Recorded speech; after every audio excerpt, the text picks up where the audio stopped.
This is Low Moon Outsiders, and the story continues. Okay, as you step into the alcove, it sort of seems to respond to your presence a little bit, and there is a sort of a noise like a hum that begins, as if whatever is before you is, just awakened just by the fact that you stepped in. You didn't trip a trigger, you didn't step on a button, there was no tripwire or anything like that, but just as you step up to it. And then, I mentioned there are 2 wheels, there are 6 levers, and so the wheels are side by side, and then the levers are 2 down the right-hand side. And wherever every lever goes into the wall, there's that little crack basically that around the lever, and the wheels where they go into the wall, where they actually go into the wall, there's a little crack around there. You can see blue light coming from behind there. It's faint, but it's obviously noticeable.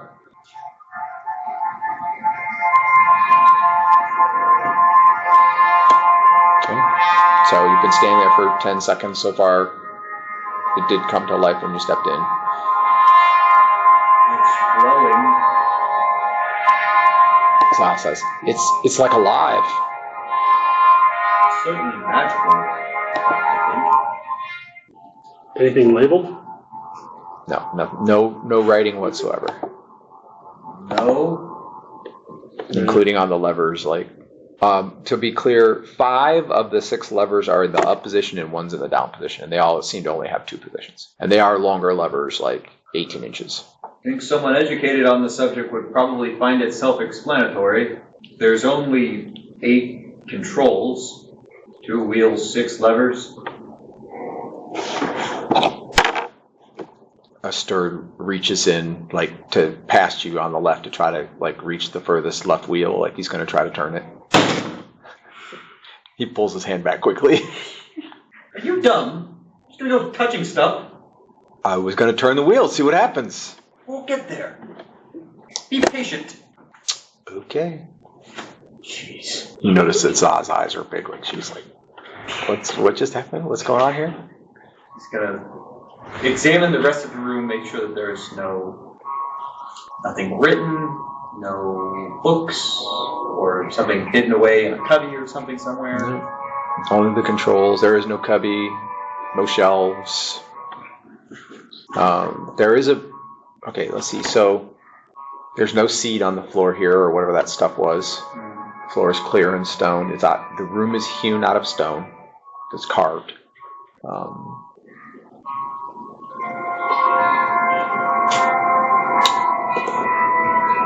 So when you're if you're standing in the alcove with your back right at the edge of the alcove, which would give you about maybe 18 inches before the levers swinging arc, basically, so it's not a lot, then when your back is right there, the doorway is wider than that. So it's like the doorway, and then it narrows in, and then the alcove starts, and you're standing right here. So your butt would be visible out the doorway, is my point. If that makes any sense. The doorway is wider than the doorway is wider than the room. So the doorway was 8 feet. Each door was 4 foot. The room is only 6 foot wide. Okay, so he's gonna. And the alcove is on the right. Alcove starts right there, and the alcove is about 2.5 foot deep, is all. And the lever swing is 18 inches. He's gonna check the walls between the door and the alcove. Okay. 2 feet got accounted for somewhere. So maybe the walls are just 4 feet thick, but no, it's about 18 inches thick. It's just the point is that so the doors are bigger than the space inside. So the stone comes in basically. When you look at it, you do see that both those columns, if you want to call them that, those columns do have lines as if they are crafted of stone rather than being natural construction. Okay, so he's moved away from the controls now, and he's still in the alcove, but he's looking at the part of the wall that's between the alcove and the door in the room. Maybe I'm just not getting the mental image here, but like, Yeah, let me give you a shape. Imagine this is the wall. yeah. The door overlaps it. So when you open, there's part of the wall still behind the door. But why would you build a door like that? It's just needlessly large. Because you had 4-foot wide doors and a 6-foot wide opening. So you built a massive, finely crafted, highly magical alcove out of stone, and then you're like, whoops, my doors are 2 feet too long. So it's basically like, this is just a sketch. It's not perfectly scaled, but you get the idea of the shape. This is the platform outside. The doors are mounted here. Okay, when you go inside, there's 18 inches here, and then the alcove starts there. So with the alcove, this room is 6 foot across. Thus, this is 18 inches, and this is 18 inches. So this is actually 9 foot from the back of this wall to the back of this wall. There's nothing on the backside. Here? Yeah. So this is an alcove like, it looks like it might have been a cloakroom or something, like you could hang stuff in it, but there's nothing hanging in it. There's just like hooks. The top is a portcullis. This is a portcullis that you can see into, and this room sort of seems to kind of go like this. And there's something on this wall that's too far away to make out what it is. It's beyond your light, but it's reflecting light, and it's like reflecting light here and here and here and here. And that's Can I send in one of my orbs so he can see? I sure will. Okay, so she steps up to the portcullis and then sends the orbs through. So the space in the portcullis is smaller than your lights, so they have to squeeze through. But you're focusing on it, and you just kind of like maintain concentration, try not to let them break up. So roll 4d20. Roll what? 4d20. Saving this crushing blow. I'm saving this annoying blow. 15, 8, 18, 1. Okay, so one of the 4 goes out on the way through, so you only have 3 now. Okay. And then you're sending them over here, I take it? Yep. Well, yeah. Okay, and kind of fanning them out like you did before. I'll keep one with me, just right in my eyesight. I'm carrying the torch, so no, I'll send them off. Yeah, so and if you keep one, if you would do that, just so you know, the way light works is if you keep one right here, then it's going to be that much harder to see back here. Right. Because light makes you blind to whatever's beyond light, basically. So anyway, so you send them out the 3 like that, and what you see on this wall, so again, that's probably 100 feet to right here, let's say. Okay, what you see is it looks basically like a dragon, but it's dead, and it is bolted / manacled to it's manacled and bolted to the wall, and its form is now emaciated, like it lost its fluidity, it lost its water and food, like maybe it starved to death or just wasted away, like decayed after it died. It does not have any obvious wounds. Yeah, maybe. But anyways, and it's on the wall. So its tail comes down to like here, so from here to here is about like 60 feet, but the tail is not reflecting any light. And then the body, some of its scales are still, and then the head goes all the way down here. The dragon is bluish green in color, so it's probably a blue dragon, but it's not purely blue. It doesn't look blue like you do when you're a dragon. As an adult dragon? It does. It looks to be mature.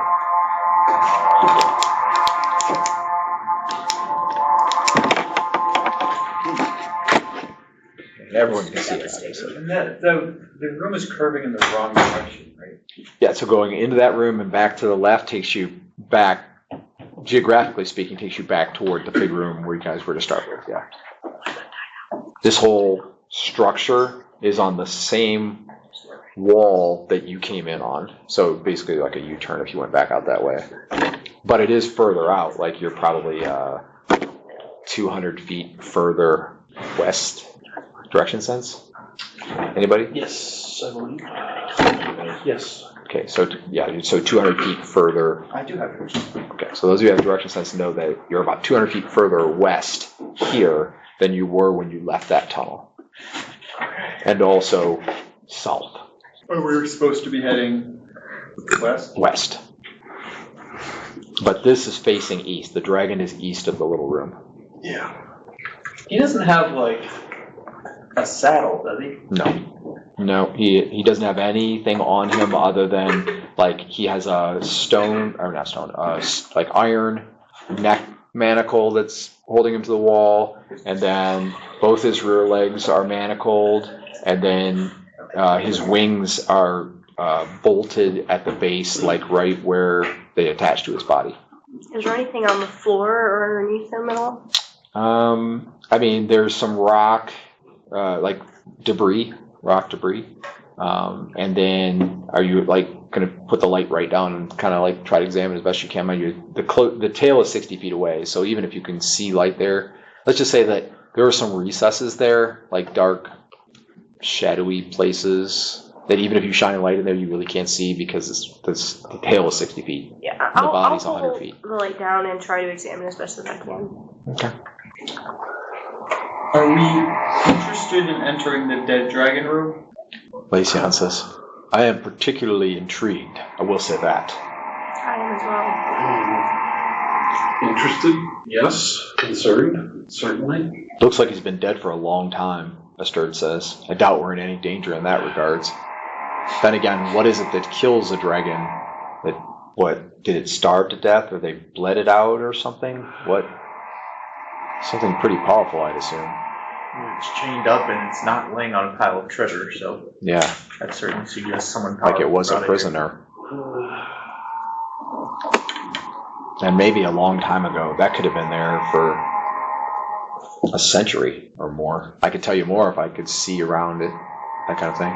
Okay, so basically all you can tell is that there are recesses at the base of it, either like grooves in the stone or cracks or crevices or something, but you can't really tell what's in them or any more detail about it because it's so far away. Okay, well, I do think that I would rather check that room before I start fiddling with the controls. If that's something we're even interested in doing. It's possible, depending on how this thing is designed, if we raise a portion of it, it could become a bridge across. Or it might make the dragon do a little dance. I don't think so. It powers the whole mechanism. Possible, if not likely, considering the connection with the color. I don't think there's much energy left in that dragon, Asterd says. Again, disturbing. It'd be kind of a sad dance. Lysian says, for my preference, we'd at least, get it down off the wall, burn it, bury it, sink it, something. It's a pretty shameful display. Dragons are noble beasts, even the worst of their kind. That's not the right end for a noble beast. As a man may be noble, so by the dragon. I don't expect everyone to understand my point of view. Very well. Could use a good workout. Come up to the portcullis, feel it out. Does it feel like weighted? Does it seem locked? I mean, it's probably weighted by its own weight. Oh, yeah. It weighs 200, 300 pounds. Usually they're counterweighted so that they can be lifted. But then when they're dropped into place as a defensive mechanism, then the counterweight is disconnected so that a person would have to lever the 200 to 300 pounds, which is doable, but it's heavy. I got this. Okay. I will. Let's put the knees right Sesame. Okay, you may roll lift gates. We so often use Ben Bar's lift gates for so many other things. Lift the knees. Okay, I do not have my percentile it's written. Just roll percentile dice. It's low enough. 39? That's low enough. Okay. It goes. I'm pretty sure his Ben Bar's lift gates is like 7 out of 8. 18100 is 40, so it's more than that. 18100 is 40% Ben Bar's lift gates. So you have 19, so it should be 45, 50, something like that. Does he go up by 5%? Something like that. I don't know what it is. Might be 60. We should look it up. Where is it at? Legend lore. Don't think it's in the monsters manual. I think it's only in legend lore. I don't think I have one out here with me. I own one. Oh, wait, this could be a legend lore. No, it's a dungeon. Coloration was about right. Okay. Anyway, you lift it. It does not stay up by itself. Roll a d20 for me. Chances well. I have Oriental Adventures. A 13. Okay. You notice as he's lifting the Deeds and demigods. portcullis that the lever that is in the down position vibrates slightly. Just a moment. Reach over and lift that lever. Okay. So you've got it about like shoulder height, and then you lift the lever, and there is a whirring, clanking noise. The lever's on our And it side. slams down. Yes.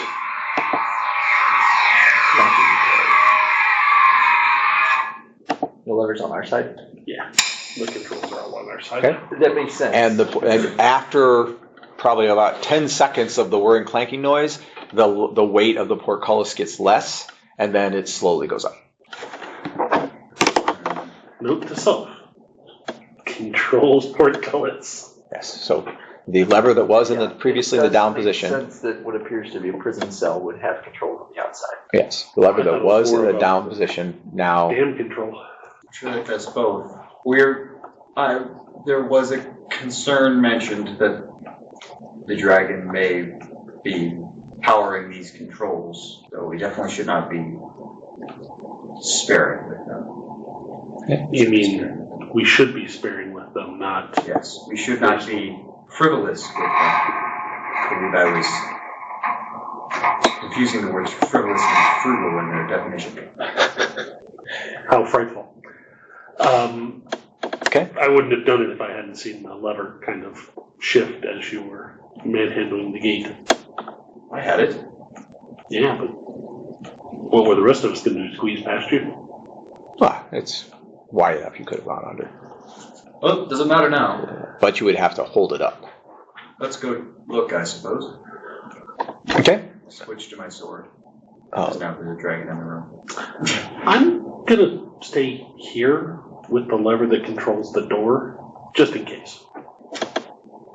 Okay. The door doesn't really seem that heavy.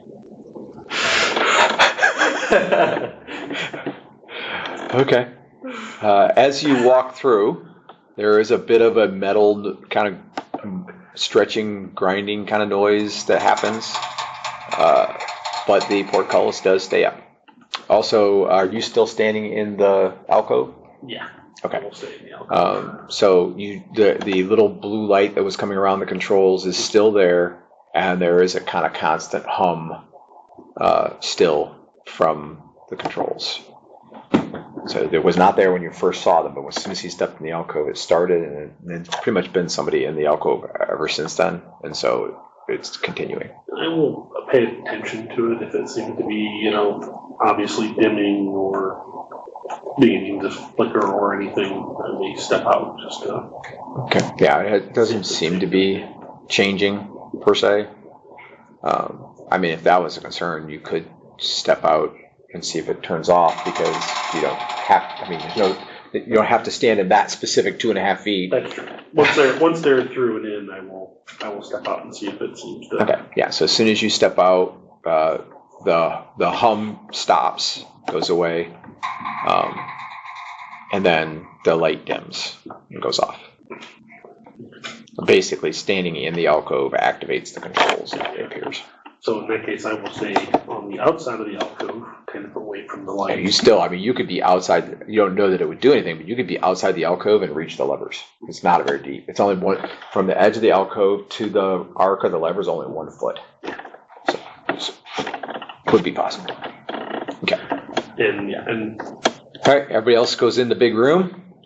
As previously seen and now seen by 2 lanterns and 3 dancing lights, the cavern is a natural structure.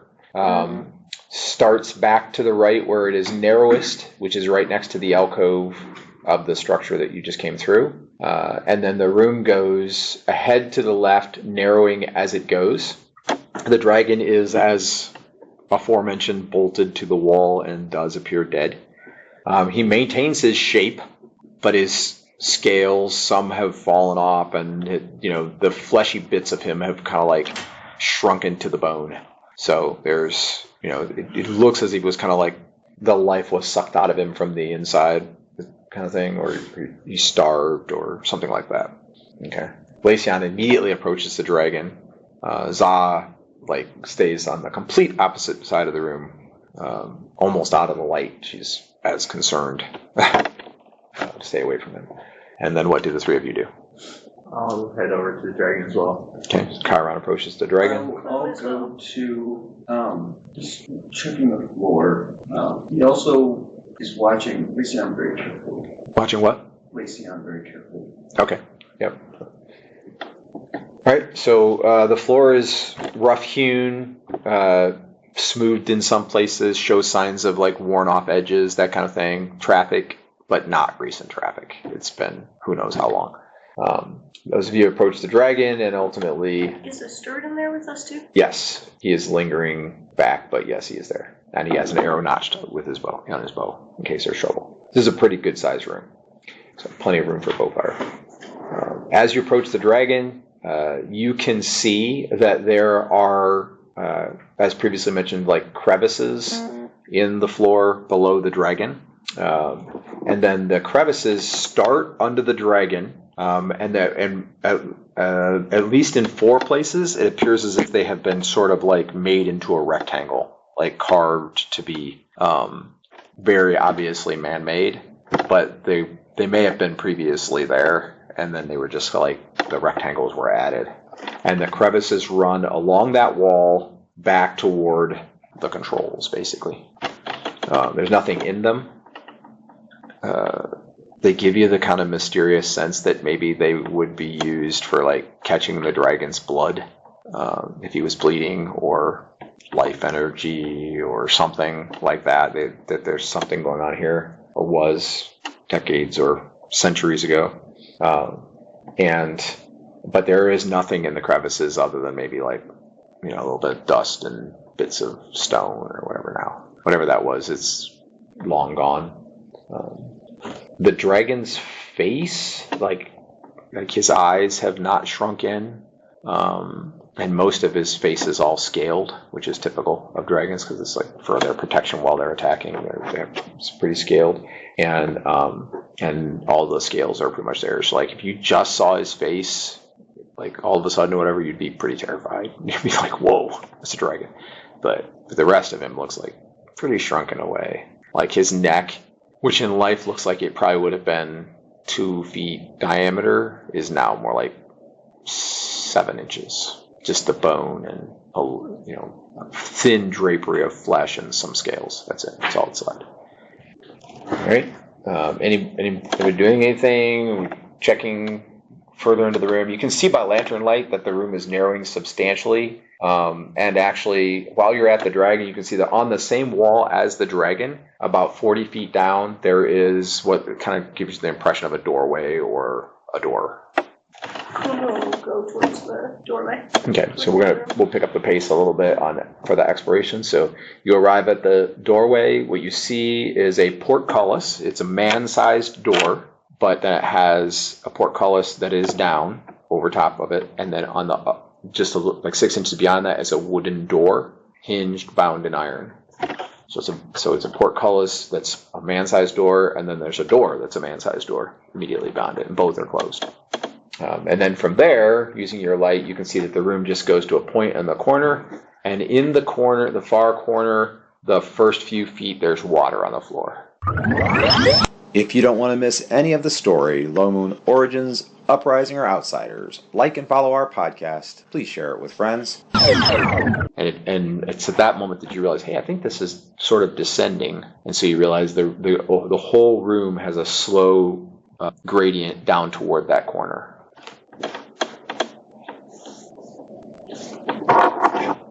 But it's slow, we're talking about 2 feet over 100 feet. So it's barely noticeable. But there is a little bit of water in the peak of the room. So I'll give you the rest of the sketch just so we're making sure we're understanding. So you've got the head of the dragon, the doorway, the water.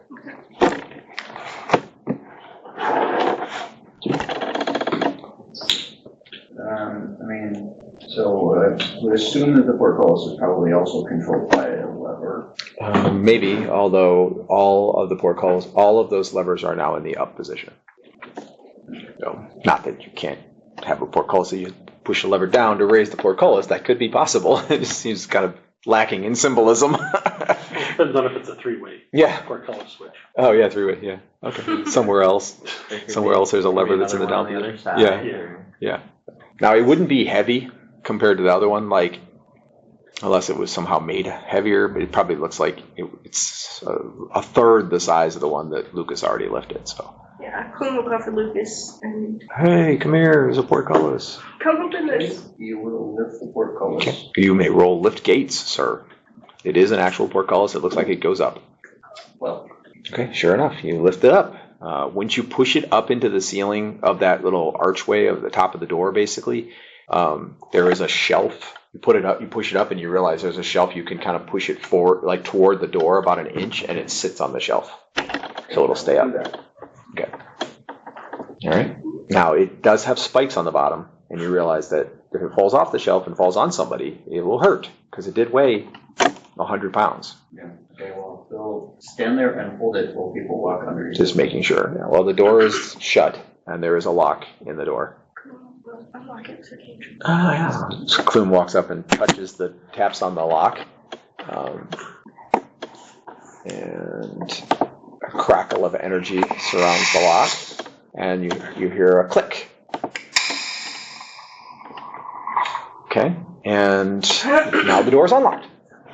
And you open it? Okay, you open the door and walk in. No one, just so we're clear, no one's checking for traps or anything during all of this. So if there are any traps, you're probably going to hit one eventually, so you're aware. And most of you are not skilled for checking for traps, as I recall. So you're definitely lacking in roguish abilities. Open doors with 50%. His open doors is 7 inches. Yeah, so that's 50% chance to bend a 1-inch iron bar. With one hand? No, 2 hands. Just like this. To bow bend. Oh, okay. To bow bend a 1-inch iron bar. So if it's a 1/2-inch iron bar, which rebar is smaller than a 1/2 inch. So you could take a piece of rebar and you would have a 100% chance of bending it, bow bending it. That's crazy. Theoretical probability, I feel like. Theoretical improbability? Theoretical probability. Theoretical probability. Not actual practical probability. Yeah. No, anyway. I think that's harder than lifting 100-pound portcullis, personally. Harder than? Yes, way harder. I agree. But the 100-pound portcullis was a better chance. Yeah. The 300-pound portcullis was 50% chance. Okay. Anyway, all right. So what you see in there is a small room.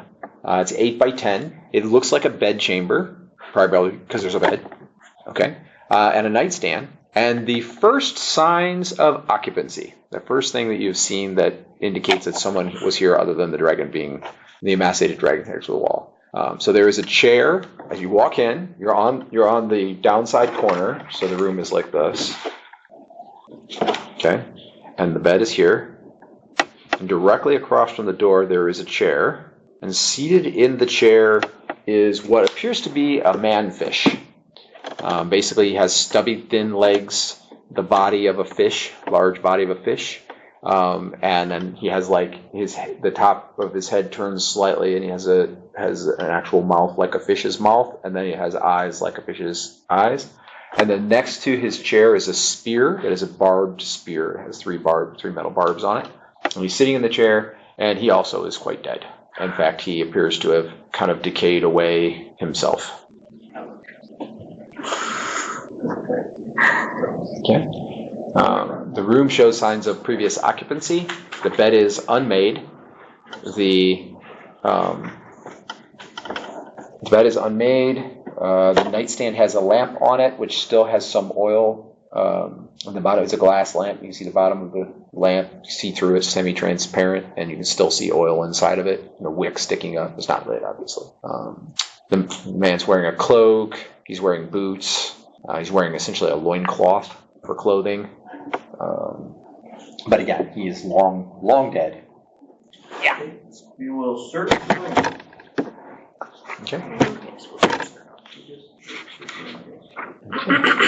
All by himself. By his All these friends. I'll search through the nightstand and see if there's anything in there. Okay. All right. So both you can roll a d20. Roll the 4. I rolled a 4 for you as well. And 11. Okay. So 2 things of interest as you kind of search the room. You search the nightstand. You do find a pot of ink, a pen, and some paper. There's no writing on the paper. Like he's not written any notes on it or anything like that, but there are 5 sheets of paper there. Roll a d20 if you would. 13. It does occur to you, it appears as if there are impressions in the top piece of paper.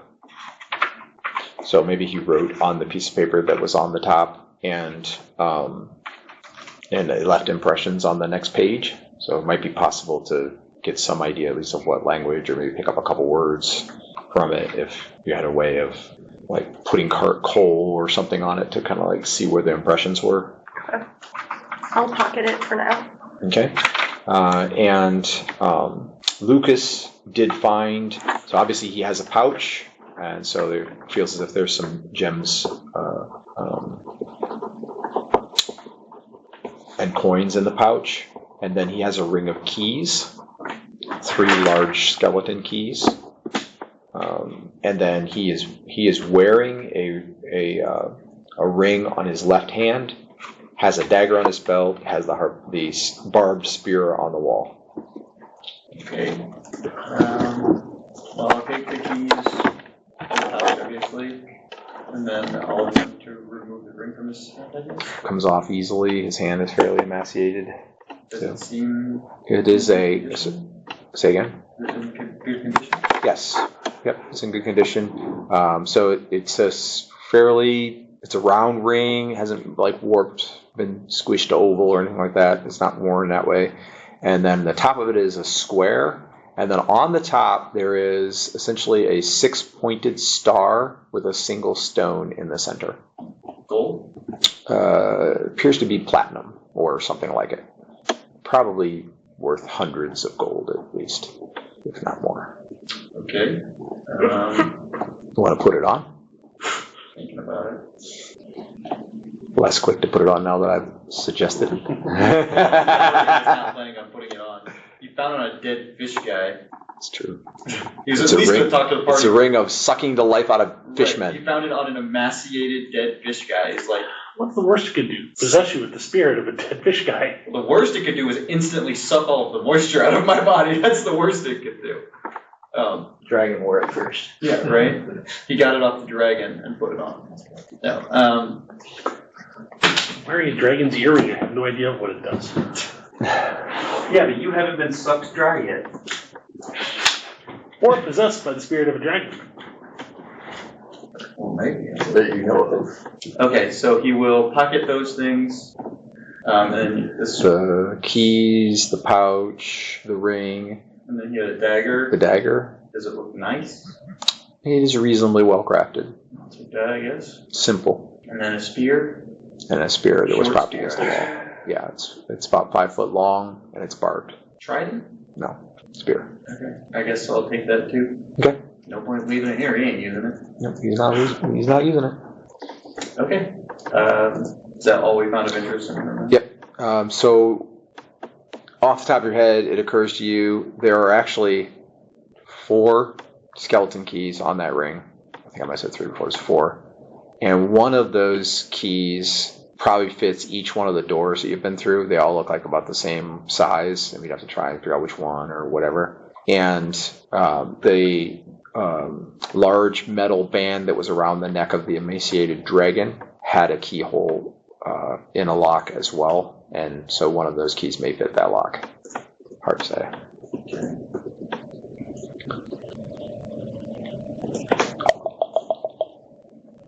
There was no other exit from this room. And there's nothing other than the bed nightstand and. Correct. There is the glass lamp, and it has a glass base. Okay, so he will share the things that he has found. Man, I'm looking for a cleric. Why? Not aggregation? No, I need remove curse. Just in case. Well, they could tell me if any of these objects are cursed before I put them on. Well, if they're actively cursed. That's true. That's true. Okay, so If it diseases you, I can know. So I'm going to send you a picture of the fishman if he were alive. He's kind of intimidating. He's not alive. You have to pretend. This is what it would have looked like. This is what you pretend. I'm trying to remember what the name of that species is. no, it ends with Oa, I think. Kuatoa? Huh? Kuatoa? Should be coming in the text They're group. god makers. That's not what I'm thinking of though. Fishman. Might be a different fishman. They can say wagon. Okay. Yeah. Not aboleths, because those aren't in any way, shape, or form. The god makers, that's what I was.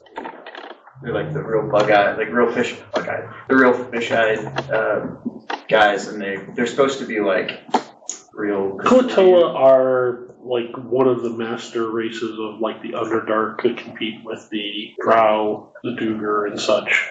So they're pretty. Yeah. There's a species of fishmen that are like very fishmen, like their entire upper body is just like a fish, and when they have this special ability where when they believe in something, they create a deity out of it, and then when the more of them that believe in it. Those are bullywugs. Those are more swamp things, I thought. Anyway, here we go. So, We're running low on time eventually.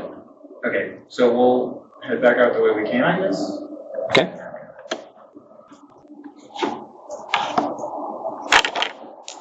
Oh, that's some nice armor.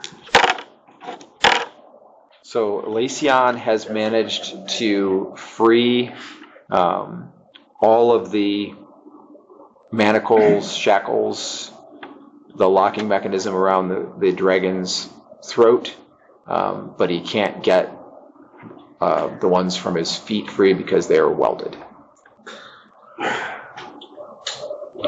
So we have to break the weld, which would be possible, like hitting it with a weapon. But that would be loud. He was going to do that because it would be loud. Or strength, brute strength. He's not able to snap them. He tried. I'll try and jump in intending to be helping him. Okay, percentile dice. This creature, it may activate the controls. 33. Interested in giving financially to Low Moon and support the campaign? Text LMGIVE, that's LMGIVE, to 419-419-0095. It's estimable. Be aware. Working together, you managed to clear one of them. Okay. At which point in time, now you've returned, and he says, do realize if you freed this creature, it may deactivate the controls. Okay. Lacion says, that is of no concern to me. I mean, I see how it could be disadvantageous. But if any life force, Know what the controls do? if any life force remains in the creature and is being sucked out of it to operate the controls, then that just makes me all the more want the creature to be freed. That sounds kind of evil. Yeah. Life draining, soul sucking, always evil. In my Well, if that is the case, opinion. then I would agree with you. In any case, looking at it, it doesn't look like anything's being sucked out of the dragon anymore. It looks like it's been all sucked out. So, Okay. Well, and there's nothing flowing in the channels. If that was for blood, there's nothing there anymore. And if it was like energy that was traveling, there's no sign that the manacles, and they touched the manacles and stuff, there's no sign that any energy is flowing through the manacles currently. In fact, there's no sign of any energy whatsoever. So The only place that you've seen energy is in the fish. Did they get the wells? There's one left. I guess I will help them. Okay. 40. Okay. So with Lacian's help, you managed to do it. So the creature is completely disconnected. Now it probably still weighs a couple 100 pounds, so it's not like it's going to be super easy to move it.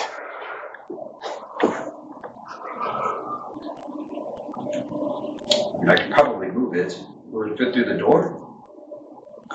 Yeah, you could squeeze it. Yeah, like the wings would not naturally fit through the door, but like laid against the body or whatever they would. Kind of fold it. Roll it. Roll it up. Rotate. Like a rug. Rotate. Okay. It'll fit. Is that what he wants to do? Good couch. What is your intention? So I can do a rite essentially that will eternally rest the dragon. Now that it is no longer chained up and manacled, that would probably be enough, and then we could just leave it here and lock the door, shut the portcullis. But the only reason I would say normally that we could submerge it in the sea outside, but we know so little about its nature. I fear that we might offend someone or stir something up. Sounds like we were running drinkable water too. Oh, yeah, it's true, and it's drinkable water, so we'll be putting a decaying dead creature, although it's not much decaying going on, I don't think, anymore. But so I'd say, if you don't mind, I'll take a few minutes and do a rite to eternal rest the creature, and then I'm done. Sure will. I suppose that our next step is to see if these controls can be of any use to us. We don't have a magical flame, do we?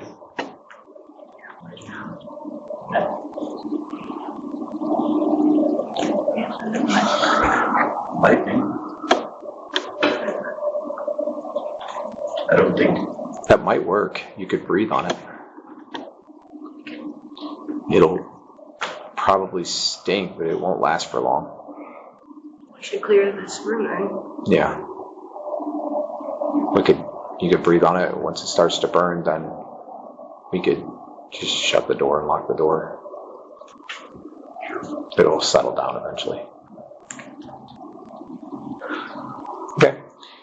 So he's going to do the last rites first. Is anyone staying in the room to observe the last rites? It doesn't, you don't really expect it to look like much, but. I'll stay. Okay. Yeah. So it's ritualistic. He does pour holy water on the creature's head at one point of the thing, like toward the end. And you do notice that the holy water runs down the head and it wells up in the like where the tear ducts would be, and it sits there kind of gleaming a little bit in the light, so a little creepy. And then at the very end, as he pronounces the creature rested, the side that you're on, the water kind of runs like a little rivulet out of the tear duct and drains down onto the floor at just the moment he says that it's done. Okay. And then he says, "It is done." He moves back toward the door. Just everyone clear the room, and then you can breathe on the dragon. As soon as everybody's out, I'll start. Okay.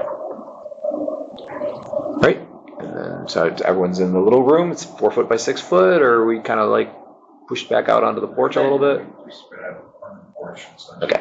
All right. So kind of staying around that area. All right. Trying to get hit by the bounce.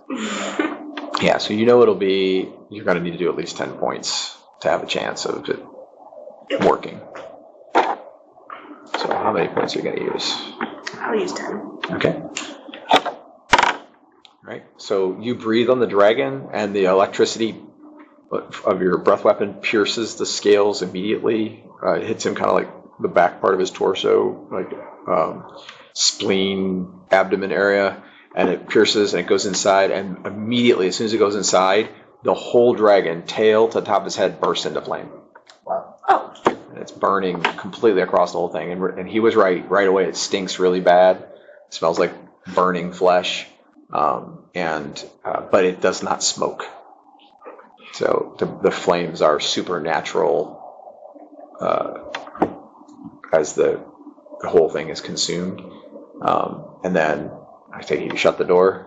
Yeah. Use the keys to lock the door. Are you locking the door? Sure. Okay. Yeah. So you're the last one to look, and you see that as you look in the room, you see it first of all, it's still not smoking, but you see that even the scales that were still reflecting light are burning brightly, and where they seem to be the least decayed, the flames are almost white. So there is still some kind of magical energy in the scales in the creature, and it's fueling the fire. Fire is your impression. Okay. So, do we want to try to use the controls here? Not really. I have no ideas. If they have something to do with raising or lowering the level of the water, I would want to know what we would be attempting to achieve.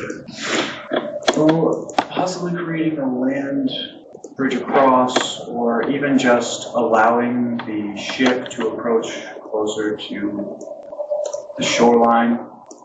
Well, the ship getting closer to the shoreline would mean raising the water level, which means pushing the shoreline back further.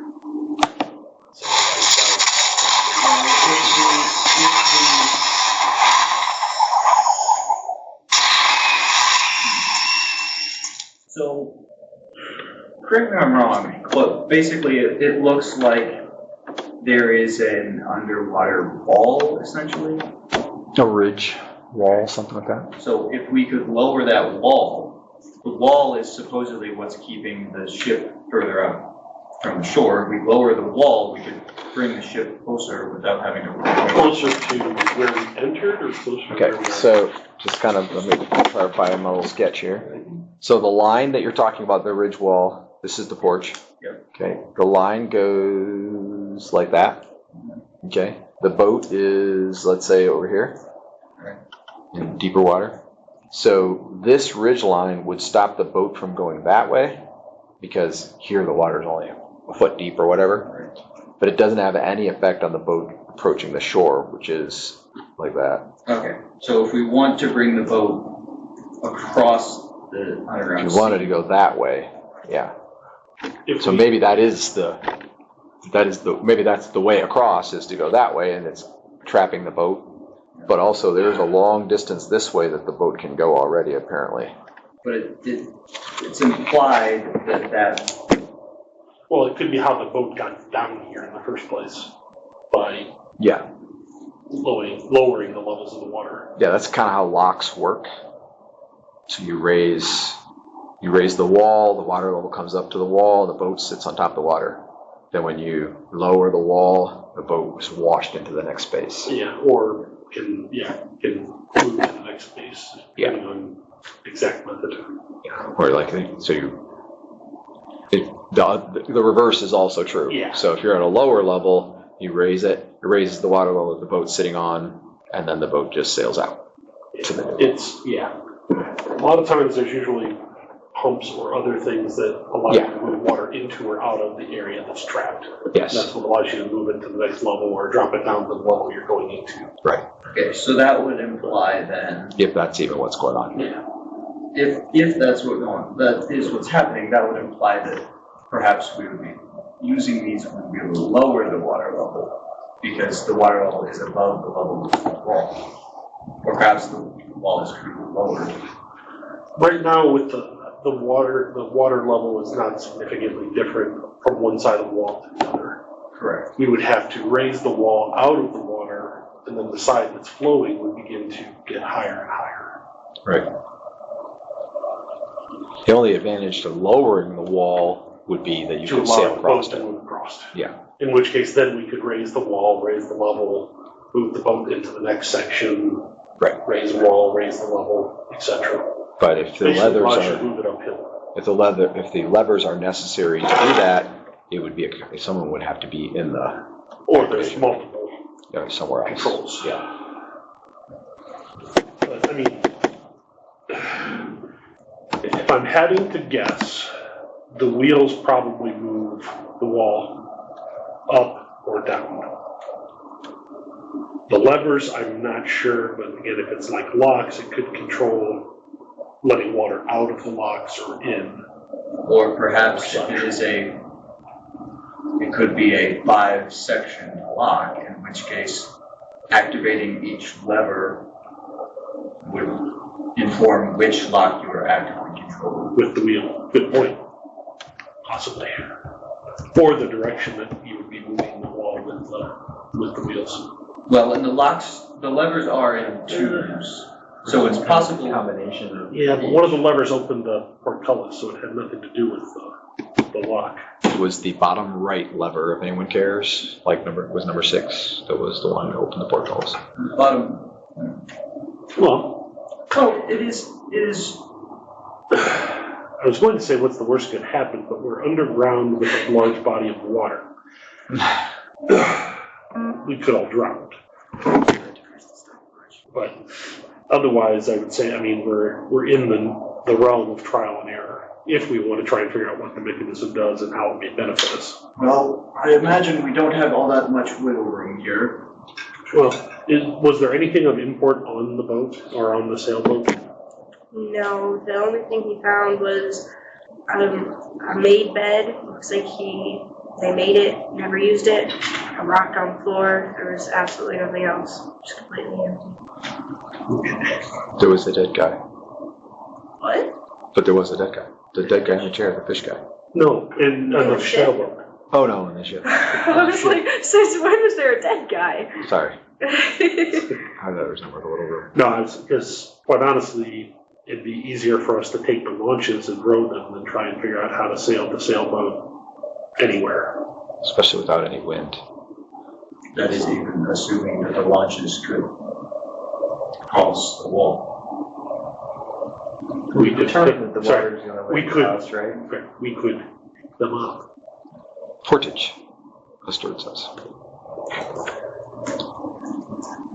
That would work for us.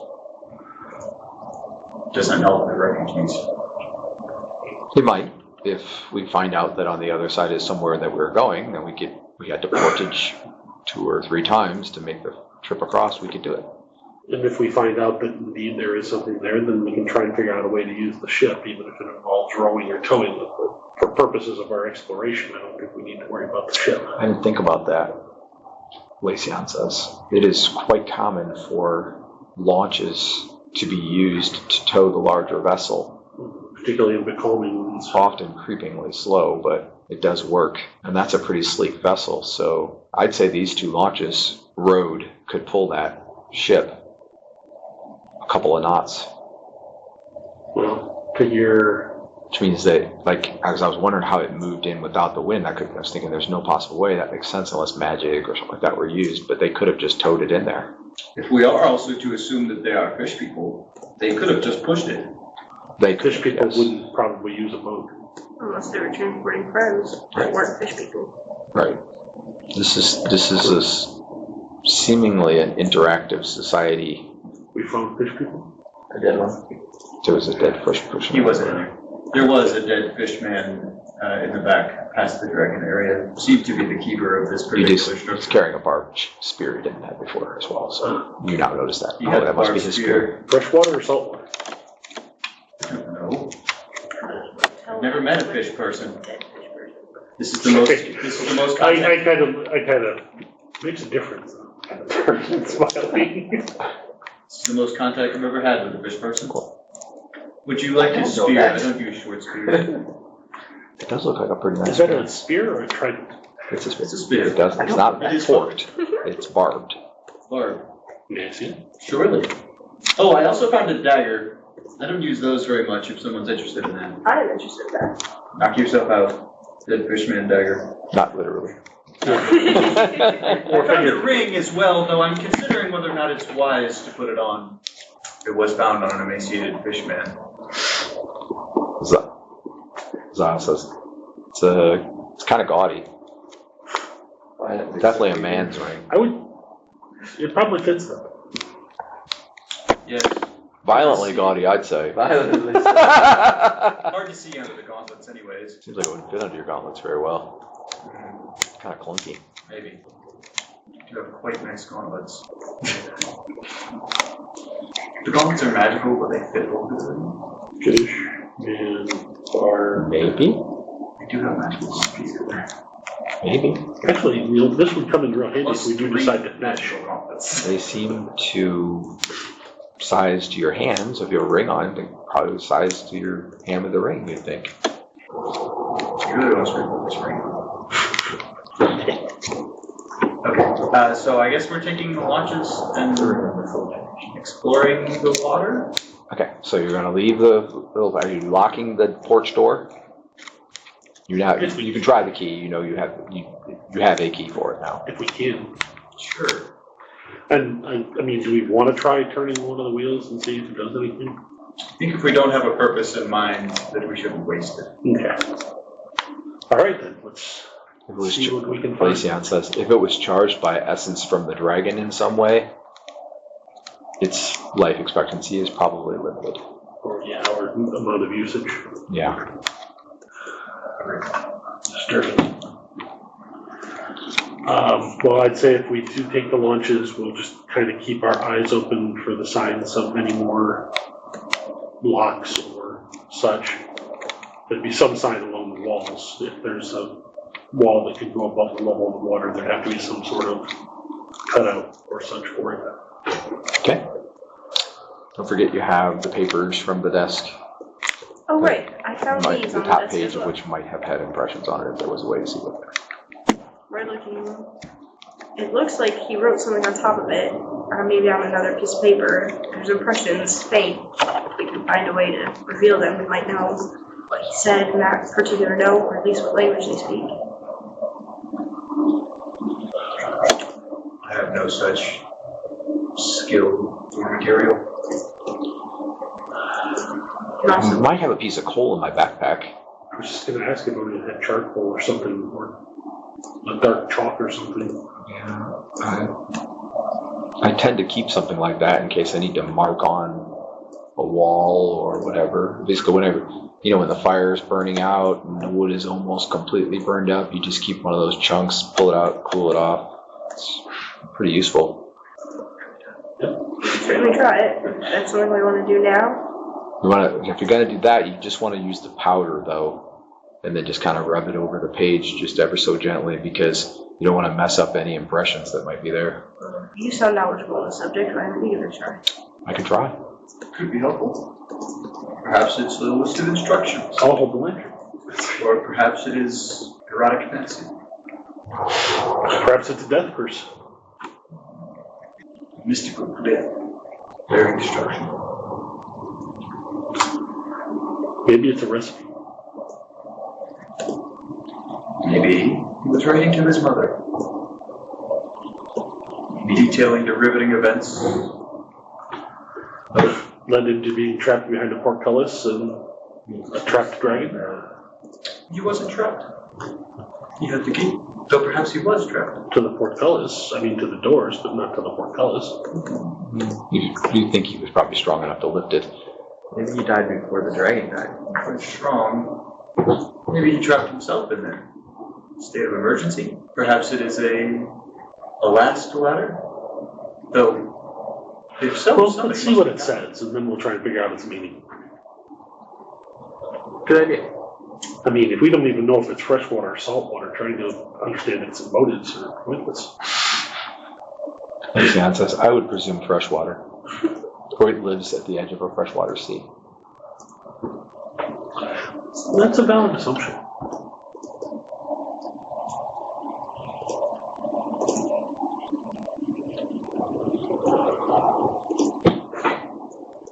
I'm double checking what this guy is saying. Okay. All right. I'm going to send it in the group chat. Are you ready? We're so technological in our game. If you see something disturbing, say run. Now, mind you, it may not be exactly accurate because you're getting it from the impression. Charcoal. Yeah, from a charcoal impression. And then I will read it, for the audio listeners. I'm going to say whatever she says it says.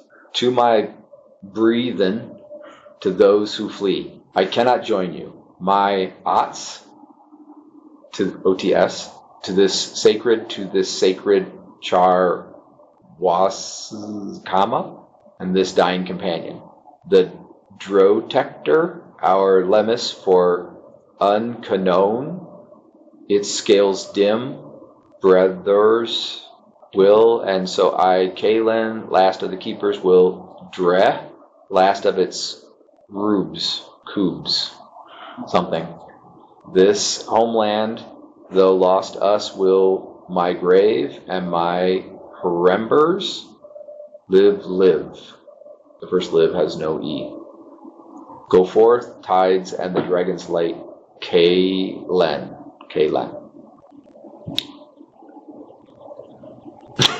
To my brethren, those who flee, I'm going to guess. Yeah. Keepers. They're keepers. I cannot join you. He says last of the keepers, as if he is the last. My ties to this sacred. My oaths to this sacred chamber. Mm-hmm. Could be. This dying companion to protect her, our That could be a name. Our lemons. Lysian says, so in any case, we see that he was the keeper of the dragon, apparently, which we might have suspected, and that his brethren were fleeing and he chose to stay with the dragon who was dying instead. That's a reasonably good. I think I did a good job, he says. Got most of the words anyway. Check out The Moment Blood Bowl wherever you buy books. This is written by Pastor Daniel Stevenson, the longtime author and game master of Low Moon Adventures. Last of the keepers Feel like died last of its kind. Pretty impressive. True. It's pretty impressive. Although, I don't think it's as helpful for our current predicament as I had hoped. That's not your fault. No, except for the Apparently fact what he that was saying. whoever this was, if this was their, what do they call it? Their homeland?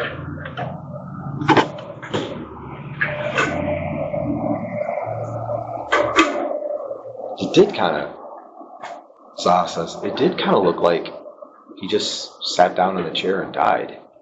I mean, he wasn't wounded. That takes willpower. Lysian says, maybe he was a dragon monk. And when the dragon died, a month later he died. Yeah, I think it makes sense. It doesn't look like a monk with the weaponry, but... Well, and to your point, would he have accepted the way that that dragon was bound and used? Yeah, that doesn't seem right. Maybe it was bound because it was. I don't know. I don't think it fits his letter, but maybe it was losing its mind or wished to be bound for some reason. Some sort It of does give ritual me the, sacrifice? yes, like it feels like a sacrifice, like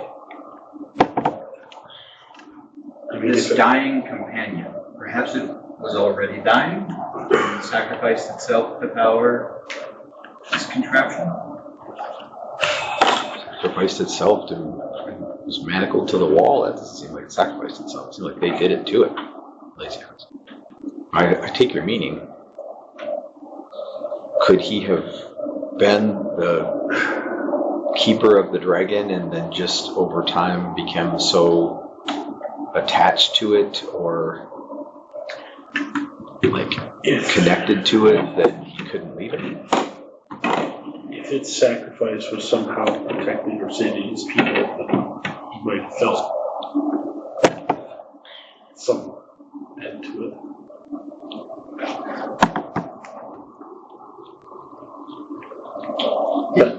really the main point is, if this was a place of his people, then we know that they were fishmen. Right. Well, maybe. Though that may not actually be true. He says that he is the last of the keepers. It does say to his brethren, but if he is the last of his kind, it doesn't particularly mean that his quote-unquote brethren were also his race. Or his brethren were his race, but he was the only keeper, was what I interpreted it to be. Well, and it's saying this homeland, meaning I don't know his what, home would be more home of his people than. I can't figure out what Dre last of its coops means. I think it's die last of its kind. So I, Caleb, last of keepers, will die last of its kind. Though it could also be like drain. Would you get too common? I mean, it's wherever the charcoal gathered. So it's not like, it's not an exact science. So I, Kalen, last of the keepers, will, I mean, drain last of its power, last of its life. It could be that Coobs or whatever there is actually not written in common. Would Clune working? Could be the word for power, drain the last of its power. Roll d20. It's not enough. Searching your list of languages. That doesn't ring a bell. Does she have the other languages? It's not Jewish. Okay, Roll d20. Do I?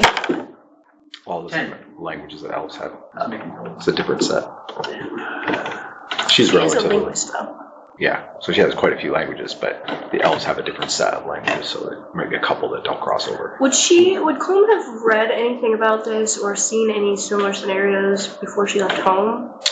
Not personally, but maybe read or studied something. You know, it could be in dragon lore. Roll a d20. It doesn't do anything in Centaur, does it? For a guy who's centaur. That's an awesome skill. Ow, my butt. Okay. Came in handy the one time we ran into Centaur. So I wouldn't really talk to them too much. But in that, this is obviously an ancient place. You know that there was a time on Earth during the Year of the Dragon when there were a number of like mystical places, secret societies, ancient holds, if you will, holdouts to the dragon's rule.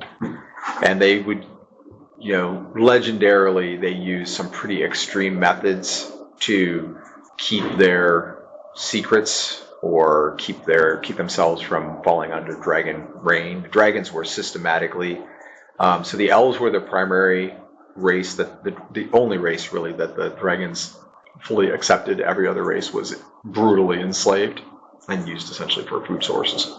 And so the elves were their high-end slaves, were their slave masters, that kind of thing. At least as the legends go. You weren't alive then. And most of the dragons that were alive then don't talk about, you know, things in specifics. So, but anyway, so you would think, well, if it could be far back, it could have been something like that. Like they were holding out against the dragon reign of Earth during the Year of the Dragon, and they've now, you know, the letter could be set at the time where they've now found out that they're going to be, that their defense are no longer a hold, or if the dragon, which was their captor and for all appearances their energy source, began to die, then that would take away their ability to stay hidden or stay protected or whatever they used the dragon energy for. And then that would make it so that the people would flee, probably deeper into the Underdark or somewhere further out of the reach of dragon rain. But then if the dragon was dying and he decided to stay, then he just didn't go with them. So that could be fitting. The place where that sort of falls off is if all of this stuff has been here for between 1,000 and 3,000 years. So, like, ships break down in that period of time. Yeah. Boats rot out in the bottom. But you could be dealing with more than one thing. Like, so he could be from thousands of years ago. This structure could be from thousands of years ago. But the boat situation might not be them. It might be somebody else that was using the lake. That would make more sense. Men use boats. Fish don't use boats, generally speaking. Although a fishman dressed in armor with weaponry and everything like that would not necessarily be able to swim and fully function underwater either. So maybe they were actually amphibious. So then they could directly use boats, but it doesn't look like that would be their primary method of getting around, you wouldn't think. So anyway, the point is you're now thinking of old legends of ancient societies that were resisting the reign of dragons and doing sometimes pretty horrible things, pacts with dark gods, possibly enslaving the life force of a dragon, for example, things like that, to stay hidden or to defend themselves against the encroaching forces of the dragons. And I mean, it's just not even a theory, it's just a kind of a possibility. And those kind of thoughts of those eras are the way your people, dragons, treated the other races and stuff like that, probably because you're basically a good person, kind of like rub you the wrong way. They sadden you that was the way things were.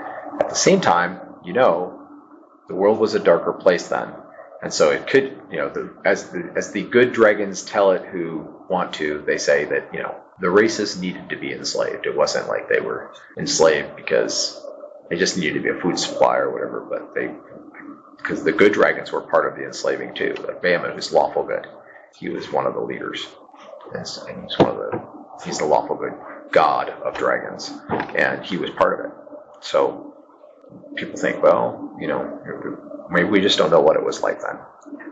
It was for our own good. Well, not your own. It could be that humans have evolved, and so now can theoretically be, like, you would believe they can theoretically be, like, self-governing, but 3,000 years ago, maybe not. And it was, like, left to their own, like, there are brigands, there are pirates, there are, evil armies. I mean, it's like the world is a dark place in a lot of ways. So if good dragons ruled it and put them in their place, there would be no more pirates, there would be no more brigands, no more muggings. In theory, they would put an end to all of that. Of course, it would be because they had eliminated vast stretches of humanity. But when there's no one around to rob, being a brigand is kind of useless. Yes. They'd probably eat the robbers first. Okay, anyway, so that's the only theory that you might link. It is possibly just an ancient society left over from the Year of the Dragon that was avoiding dragon interaction. Okay. I'll relay at least the story of the legend to the party, just as a possibility to get us going and moving on to the situation of the boats. Yeah, so, and, that makes logical sense. That's a possibility. If not, that's something else. Force their society to move on. And the only thing that is a sticking point is it's pretty unlikely that sailboat's been sitting there for 3,000 years. It's pretty unlikely. Not impossible. It would require magic, but same thing with the launches. It's pretty unlikely. When you figure 2 launches, anywhere from 4 to 6 people per launch. Yeah. You could get by with 2 on each pair of oars. But still. Yeah. Stay tuned for more Lomunian adventures.